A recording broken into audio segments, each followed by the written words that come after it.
Ladies, gentlemen, and others of the board, as you know, Check Out This Guy is a business, and we need to get down to brass tacks. I'm Izzy, and my pronouns are she, he, they. I'm Emery, my pronouns are they, she, he, and my stonks are going down. And we have a guest. My name is Filo T. Hazard. I use the she and her pronouns. I've been in the Discord server for like a year. You may have seen me, just lurking, kind of off in the distance, like some sort of Bigfoot situation. Hello. Welcome. We love a server cryptid. Yes. And what was the corporate America kickoff that we were doing there? What's the vibe with that? Because is there a narrative arc I'm not aware of? Well, you caused it because you're coming in here with a PowerPoint presentation. Well, it's Google Slides. Oh, I get it. I don't know that that's better, but it sure is different. Izzy, you set the completely wrong tone. As we all know, Slides is the punk rock version. No, it's not. They all fucking suck shit. I was gonna say, I don't think that's true. Damn. Yeah, it's a thing. Look, I associate slideshows with corporate America. I'm sorry. I think the main reason I went for a I seem to have harshed the mellow. You can make a fun PowerPoint. There's such thing as PowerPoint parties. People manage to have fun with it, but clearly that's not the intended usage. Clearly that program was designed to inspire anti-fun. Yeah, it's designed by someone with no love in their heart. That's right. Funny enough, there is a Dropout.tv show about people coming in with slide presentation. And it's pretty hilarious. It's called Smarty Pants. Well, with that said, Fee, who the fuck are we talking about today? Is it helpful if I share my screen, or are y'all just in the Google Slides? Or both? Go ahead. Alright. I'll have a peep. I'll find the right button. And hope I don't just have my Tumblr open on that tab or some shit. Okay, cool. We are talking about my character. Please. Oh yeah, I'm seeing someone already. I'm seeing a quality guy. Excellent. That's kind of the reason I did a Google slide. I am a visualized, I'm a digitalized, I'm a tabletop designer, I'm a writer, I'm some sort of sinister nuisance. And Google Slides is very useful when you have I think 20 pictures of your OC all just kind of put together. On one PC, so we're talking about my character Ceremonia CeeB Bolt Brandish today. She uses she/her pronouns. CeeB is the colloquial term. Just to kind of describe the vibe here, she is a enormous sort of kind of warm-toned person. She has huge orange hair and kind of massive curls. She has boxing tape around her hands, torn jeans, and like a Nelson from The Simpsons denim vest situation going on, and a little bit of belly. Oh yeah, a lot of ripped denim going on here. All manner of ripped denim. It's up there. Are those Chucks on her feet? They are like Converse vibes, but you know what I mean. They're probably like grocery store Converses. They're Walmart own brand Converses. That seems accurate to me. And she is. She is kind of one of my comfort characters. She is a character that I can always kind of spring out of a hat. I have some characters who take a little bit of a run-up, and CeeB is very much not one of them. She is a jigsaw piece with no sticky outbits. You know, she'll fit into anything. Yeah. CeeB is stupid tall. She is 6'8", including the hair. She is really dumb, which is very relaxing. That's a fun kind of character archetype to play. She is extremely transgender. She has a very deep, like, kind of distinct voice, and it's very easy for me to drop into that voice. She just kind of goes like, oh, hey dude, how's it going? And her voice just kind of sticks like this, and it just stays this level. So it's kind of easy to just fall in and out of it. Which is that's beautiful. Yeah, it's just dulcet tones, you know what I mean? But it does mean last month for about an hour and a half I was stuck in her voice. So that was kind of I'm a big character voices kind of person. I don't know if everyone does character voices. I know someone who swears off doing character voices, which I think is fun. Which I understand, because like I love it. I love doing a funny voice. It's one of my favorite things. I'm not good at it, but I love it. I understand people like maybe are like, oh, the Matt Mercers of the world or whatever kind of set too much of like high standards for character voices and whatever. But I think even just changing how you speak is a great way to differentiate people. Yeah. She has constantly closed eyes. She is a Brock from Pokemon situation, that kind of vibe. She's pretty constantly smiling and eating, and she lives in a van, which she very frequently crashes. In a very like Misty Universe style vibe. Mm-hmm. Mm-hmm. And she's just shaped like a friend. I have a very, very small character called Caribou Saint, and she is, however tall, however small, it's funny for her to be in a scene. And CeeB is the opposite, where she is, however big it is, for her to be funny in a scene. So she will occasionally be like crouching to get into corridors and stuff, just because it's amusing, you know what I mean? Mm-hmm. Yeah. Why would you not abandon continuity for a silly visual gag? Exactly. Also, it's good. We love a large and a small. Incredibly true. I've got a picture of CeeB and Caribou in a couple of slides, and it's just funny in terms of incredibly distinct like body types. Oh yeah. CeeB started off in a Destiny RPG, which is a thing that exists. I had not played Destiny and still haven't, which I think is fine.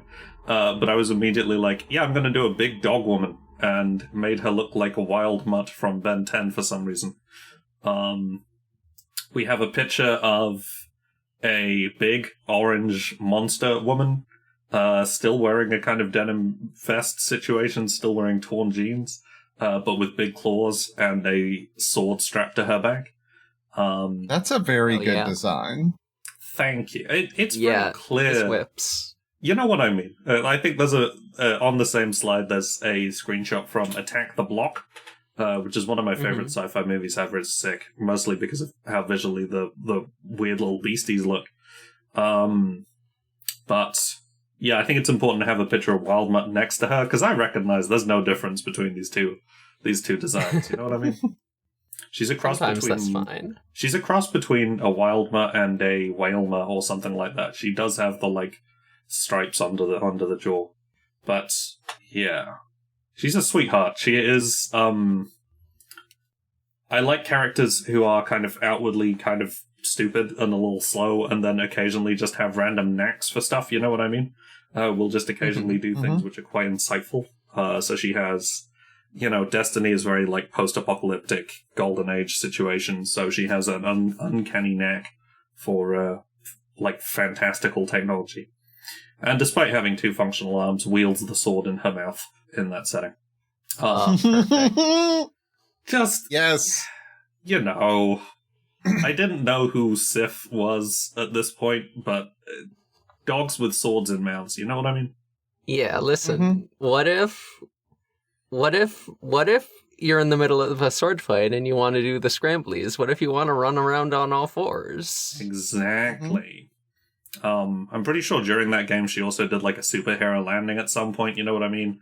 Also very tricky to do when you got a sword not in your mouth. It's the MLG strategy.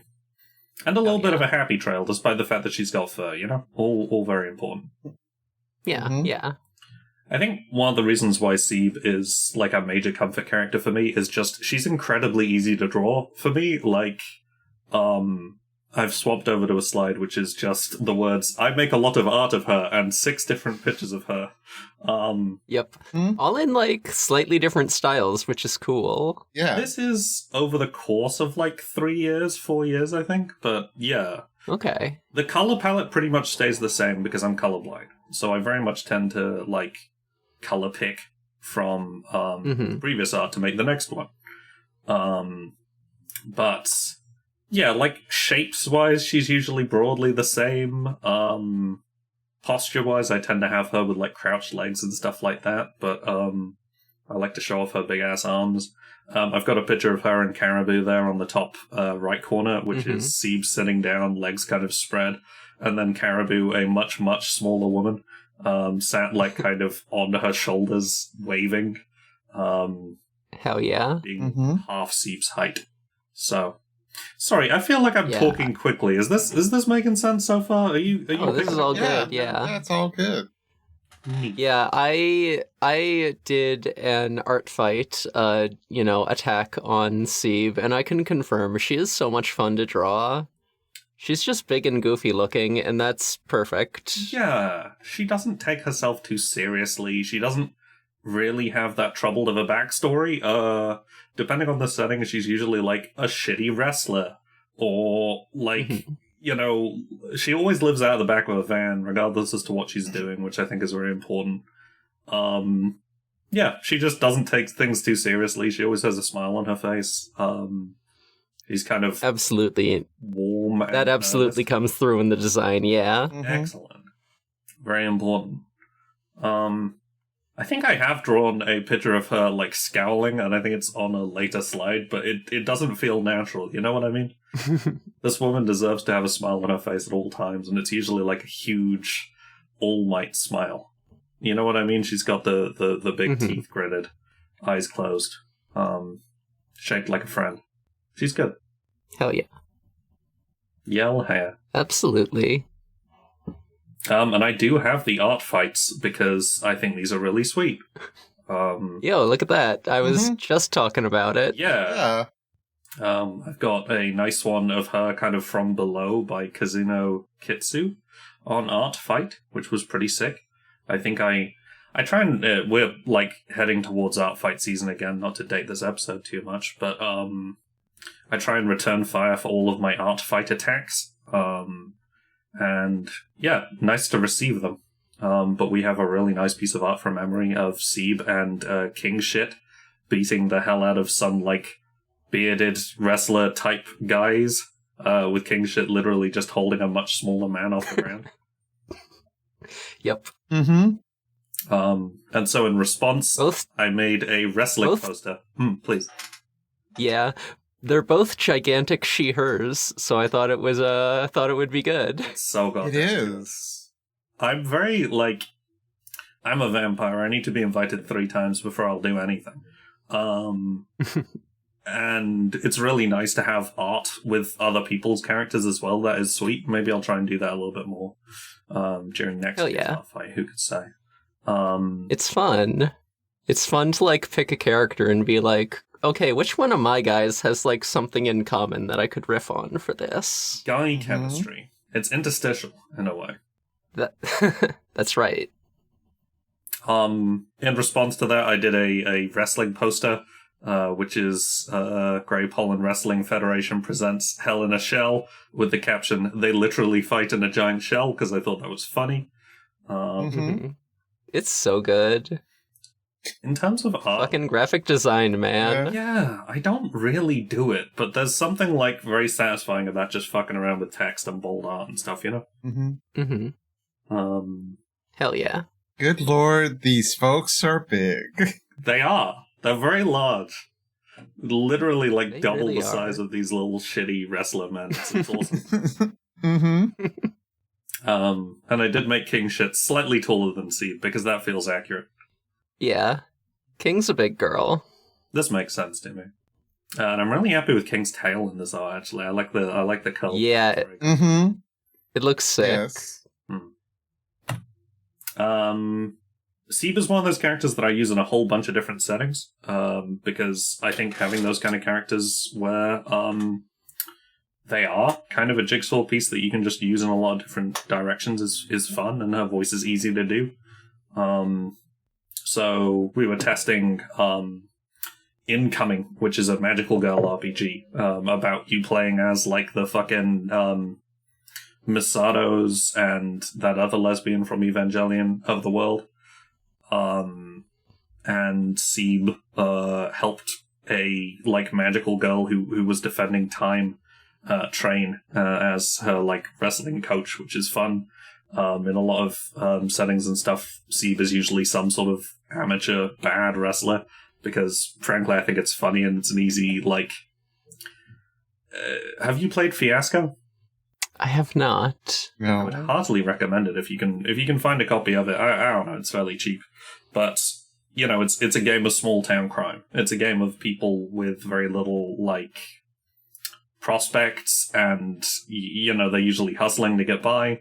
And I think that's a great Fiasco opening. You know what I mean? Mm-hmm. Sometimes she's a werewolf, sort of tying back to the whole big yeah. dog thing. She has those energies. Good. Love a werewolf who's just a big friendly doggo, just a big puppy. Yes, she is werewolf. Her also can't fucking see where she's going because I think it's funny. But That's why you need a good sniffer. exactly, emphasizing the nose. She does have quite a nice kind of. I don't know. It's like a boxy kind of button nose situation. I think it's nice. It's very much especially. There's one up here on the top right, which is just a very Jamie Hewlett Gorillas style nose. You know what I mean? Jamie Hewlett has these really distinct noses, which are basically just a rectangle with some nostrils, and that's something I use for CeeB quite often. Yeah, we did this game as it takes place in your hometown, which is about an apocalypse happening to your hometown, which is kind of stressful.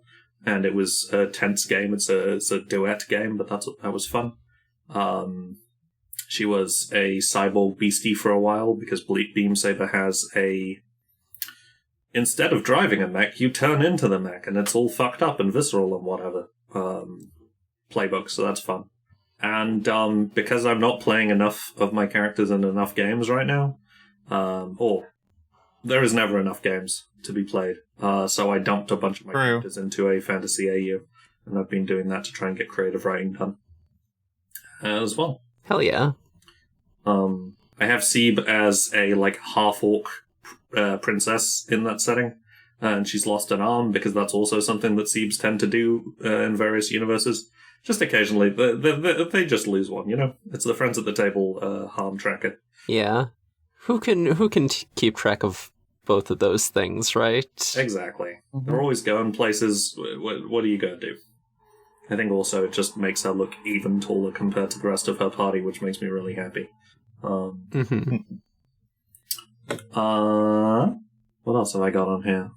Oh yeah, I was talking to a friend of mine about this a couple of years ago at this point, and he said, I said, my sort of guy rhetoric, my OC understanding is portioning bits off of myself to make a character. You know what I mean? I take qualities off of myself. So I'm trans, I'm both colorblind and short-sighted. I feel too big basically all of the time. And I have kind of a deep voice. And I worry I can be a bit too blunt and a bit too direct. And CeeB kind of parcels a lot of those off. She is a huge woman, but she's not phased about it. She is visibly trans because she is an obelisk of a woman, She can't really see where she's going a lot of the time. I have feelings about my shape. She very often has her belly on show and stuff like that, and she's confident enough to be in crop tops and whatnot. And that's nice, Yeah. Yes. Kind of. Please. Instead of making this idealized version of yourself, you take the flaws and be actually these are kick-ass traits. Actually, these are something to be proud of and confident about. Yeah. If I can spotlight those qualities and other people are oh, that's charming, then I'm oh shit, maybe that's a charming quality. Sorry, Absolutely. There has been more than one picture where I'm I wish I was confident in that way. Yeah, and I'm trying to, my attitude to transgender fashion is I'm wearing all the shit I wanted to wear when I was 15. And CeeB is a good role model for that. She is big and she is stupid, and she also wears a lot of like handmade and like repaired stuff and things like that, which is just, I don't know, nice. Yeah. Oh, we absolutely fucking love to take an OC and just kind of like use them as a dress up doll for our own like, stylistic and aesthetic experiments. Absolutely. In like early 2020. That's like one of the main reasons that I have a persona. I just wanted to do that. Just aesthetic reasoning. That's basically what I'm doing for Art Fight this year. I'm doing new reference sheets, and down the like bottom of the sheet, I'm just adding little doodles of the characters in different outfits, so I can be like, don't just draw them in whatever I've given them. You can go hog wild here. Put them in gay little outfits. I love an alternate outfit. My God, it's always so sick to see. Exactly. I'm not interested in Mario Kart World very much because, I don't know, I've got a Nintendo right now and I don't really play it. But I do like the fact that they've given them a ton of gay little outfits. Waluigi can dress as a vampire, and the skin's name is Wampire. You can't write that shit. I mean, someone did write that shit, but you know what I mean. Good for him. I don't have very favorable feelings about Nintendo at this point in my life, but Vampire is so good. Yeah. Unfortunately, I do like a good portmanteau. It's up there. So yeah, my boy gets to dress as a vampire. Great. Yeah, I have Pinterest boards for like a lot of my characters. I was doing it, really leaning into it heavily in like early pandemic when I was also playing a fuck ton of TTRPGs because I couldn't leave the house. Nowadays, less so, and also my job is harder, but still try and be a bit more out there when it comes to how my characters are dressing and stuff. Unless it's CeeB. I think one of the reasons I have so much art of CeeB as well is just, A, her outfit and like form is pretty consistent, and B, left to my own devices, I will do some sort of outlandish like posture or shape or something, and then just make it into CeeB because, I don't know, she's very comfortable in her body, so I feel I can see her in a lot of different poses, you know? I also did the cover of Sonic Forces, but using my own OCs, which is self-decadent, to say the least, but it does have CeeB and Sonic's pose, crucially. It's so good. It is cute. It's also CeeB and Caribou again there in the bottom right corner, which again, it's funny seing how different they are in scale. Caribou is just so little. She's really small. Just a little shot glass of a woman. That's so goddamn funny. I'm taking that. Yeah, that's a good one. Yeah, it's just amusing. I play Caribou on my other show, Admiralty Blues. And, you know, I'm a big, like, physical comedy person, even if I'm, like, you know, describing it through an audio medium. So it's very easy for me to mention, like, Caribou getting thrown around or having to, like, hop up to get onto a bench or something like that, you know? There's a scale thing here, which is fun. Yeah, I asked some of my friends about, like, questions about this character, and, like, I think we've covered most of these anyway. I call her God's Perfect Idiot, which I definitely just stole from the first Deadpool movie, but again, I don't know. Sometimes I feel like I say chicken shit. And it is very relaxing to have a character where you're kind of anticipating that they say some level of chicken shit at some point. You know what I mean? Dude, it's listen, for me, the like God, my own God's Perfect Idiot character is Vermin, and like you can really just get silly and have fun writing dialect. You know, you can just you can really heighten it and just make it like just like the silliest thing you can think of. Especially if they haven't talked in a while. I love having a character like that in a scene beat, and then they come out with something utterly stupid. It's just chef's kiss. Yeah. I already talked about the portion off chunks of your personality thing. Oh, the same friend then responded that they try and make characters who are very different to themselves, which I've never tried to do because that feels really hard to get into the shoes of. Correct. Yeah. Like, I'm with you 100%. I I don't know it that I could make a character and be like, I'm like X, so I'll go to the opposite end of the scale and be like Y. That would be, especially for a TTRPG, I think that would be a very hard character for me to adopt the role of, you know? Mm-hmm. One of my characters described her as funny and sad, which I think is probably true. Again, she is just kind of kind. She is a deeply kind of kind person and sweet, and has kind of a reductive view of the world in that way. And therefore sometimes that leads to really sad dialogue, which is always fun. Yeah, I don't know, she's one of my favorites. I play Caribou a lot as well. I would heartily recommend my show if you've not heard it. But CeeB is just, yeah, she's an obelisk of a woman. She is a very easy guy to adopt, you know? A very easy guy to adopt. Mm-hmm. Yeah, I think those are my slides. Those are the 8 slides that I decided to bring along, having written them in like fucking April or whatever. Do you guys have any thoughts? First off, I love her. Yes. I love that too, thank you. Well observed. Yeah, so I don't know. Any like standout stories from any moments from like tabletop games that like really stand out? The end of the incoming game where they were supporting a magical girl who was defending time. At the end, they all got like everyone in the crew kind of got their happy ending throughout time, and she went to the like grand exhibition in Victorian England and beat the shit out of some old-timey wrestlers as like a visibly huge trans, non-white woman, which I thought was very precious. Nice. At the end of the hometown game, her and her childhood friend. The whole thing about this game takes place in your whole hometown. Is one of you left and one of you stayed in the titular hometown, and you sort of come back there during the apocalypse. And the end of that, despite the fact that it's quite a dark game, oddly enough, but the end of that was the two of them kind of heading off to not necessarily fight the apocalypse together, but you know what I mean, just like eke out a survival still together, which was sweet. And also they were werewolves. Yeah. Mm-hmm. And also they were werewolves. It's important. They were werewolves! So, there was only one lycanthropy. Yeah, it was a merry time.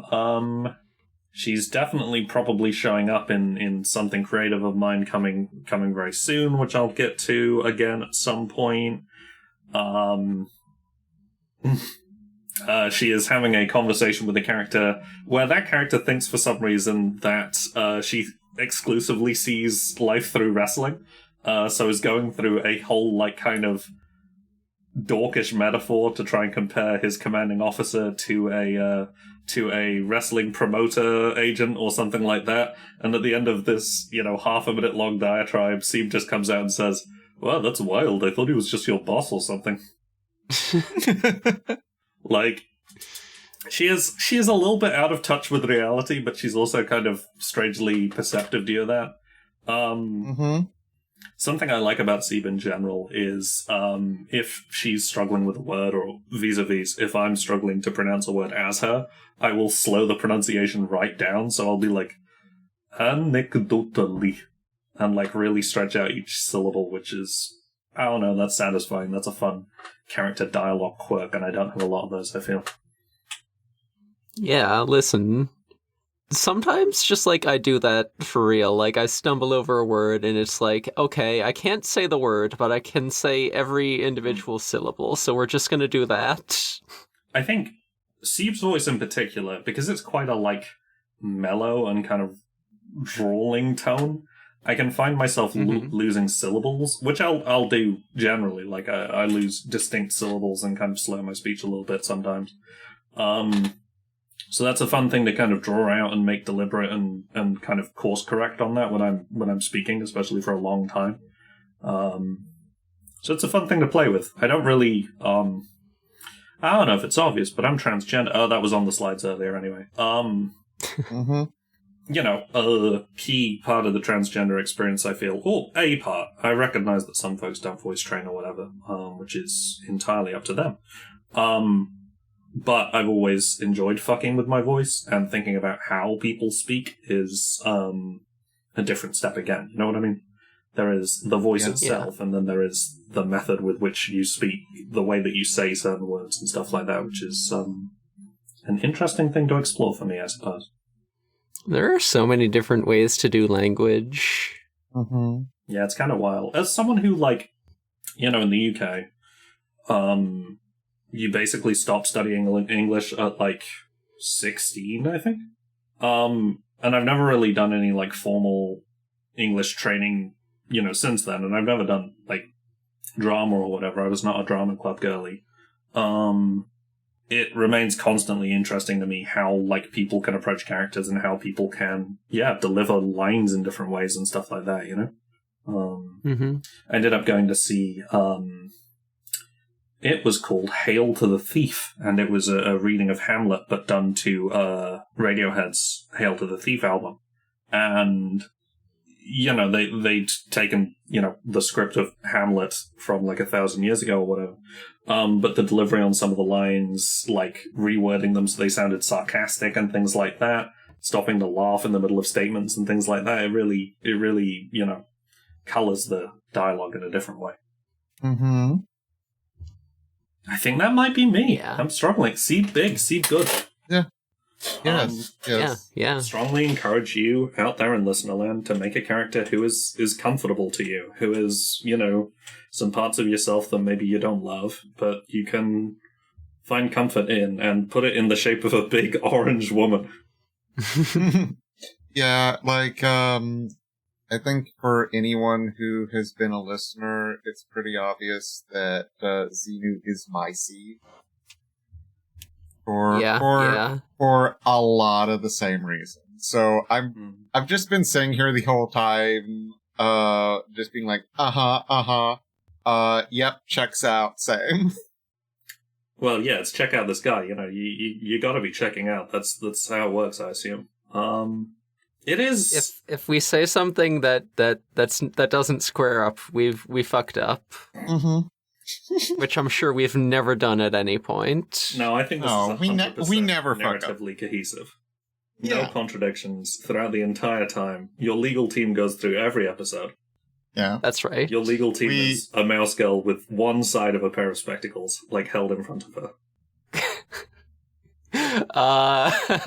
Yes, that's correct. Yes. I think as a visibly and audibly trans Gengar, I find it tricky talking about character stuff because sometimes I'm like, this feels like it's probably the transgender experience, but I recognize the transgender experience is so varied and so widespread, and I'm only going in one particular direction, and I'm, from a very particular area of the world and even a particular nation. But sometimes I am like, yeah, this feels just like the transgender experience. I feel like a lot of people are doing this. Which is why I specifically wanted to talk about CeeB. Listen. I'm listening. Fucking... You can make generalizations based on your own experience. I'm not going to stop you. I was literally about to make a joke about the constant fear of being wrong, of being a transgender experience, but I'm not going to do that. Wild. Consider that maybe everyone else is wrong. If you do this, you'll go far in life. Yeah, that sounds right. Consider you may just be the only one willing to say the thing. This is possible. That's what I'm doing. That's why I'm here. I'm holding CeeB aloft. She's very heavy. My elbows are visibly buckling as I do so. And insisting I am correct. Good. Neat. Yeah, I don't know. I think that might be the extent of it. Any other questions? Any thoughts? Nothing comes to mind. No.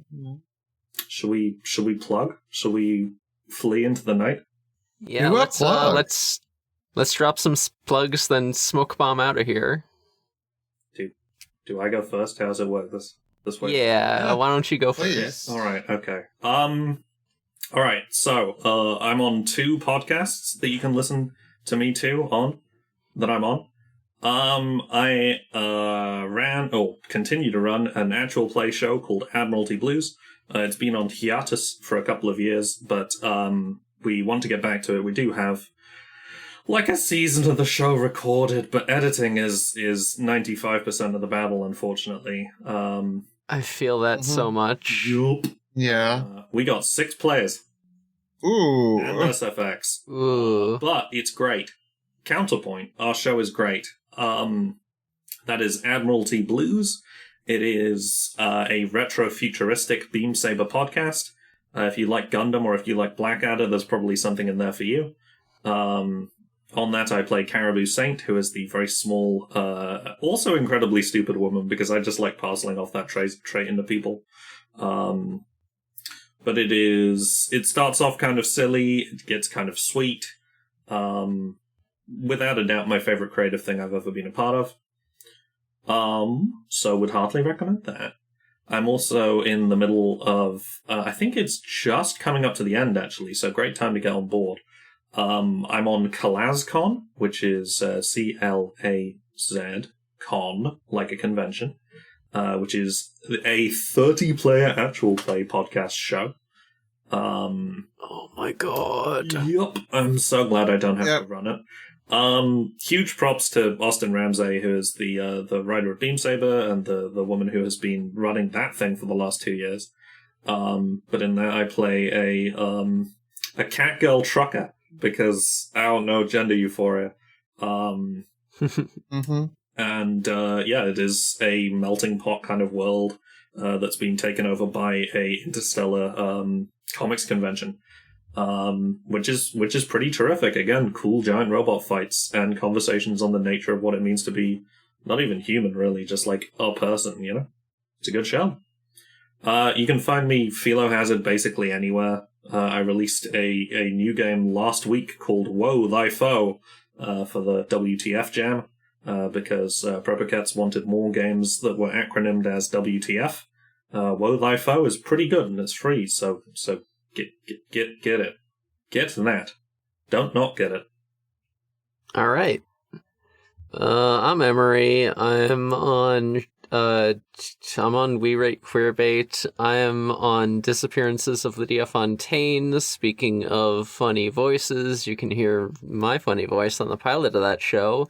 And we're recording in process on the whole of season 1. Ooh. We're getting through it. It's exciting. And don't go to my Fur Affinity because I haven't posted there in like more than a year. You don't get to see my art. Sorry. None for you. I know where people can see your art. Is it on the Discord server? In our Discord that's in the damn. show notes. Damn, that was a seamless link. Yeah, that's also where you can find me, because I don't have social media. Fuck that. Frankly, seems a sane strategy. Yeah, and that's basically it for me. Come to the Discord, hang out.